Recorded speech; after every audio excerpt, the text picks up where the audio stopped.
ఈరోజు మనము మన భారత్‌ని సెక్యులర్ కంట్రీ అని ఎందుకంటారో తెలుసుకుందాము.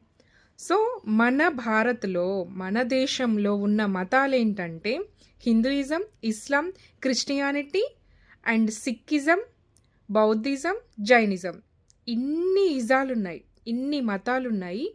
అలాంటప్పుడు మన భారతదేశం పాటించే సిద్ధాంతం ఏంటంటే భిన్నత్వంలో ఏకత్వం అన్నట్లు. సో, మన భారతదేశము ప్రతి ఒక్కరికి ఫండమెంటల్ రైట్స్ అనేవి ఇచ్చింది. ఏంటంటే మీరు మీ ఇష్టమైన మతాన్ని స్వీకరించవచ్చు. ఆ మత ఆచారాలను పాటించవచ్చు. దేవాలయాలను నిర్మించవచ్చు.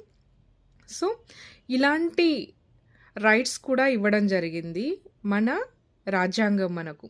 సెక్యులర్ కంట్రీ అంటే ఏంటంటే, ఏదో ఒక మతానికే ఇంపార్టెన్స్ అనేది ఇవ్వకుండా అన్ని మతాలకు సమాన ప్రియారిటీనివ్వడం అనేదే సెక్యులర్ కంట్రీ యొక్క అర్థం. Thank you all.